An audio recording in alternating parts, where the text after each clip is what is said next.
warahmatullahi wabarakatuh. Lun terima hati peluka, tetap lon sabab kecewa. Oh karena lain yang lebih mengharta, cinta lon nyokatan le mengharga. Yuwate dile menjanji setia, susah ngan senang ha sabi bersama.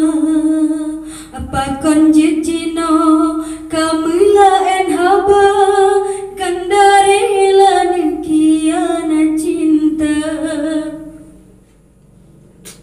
Cinta yang suci katip kita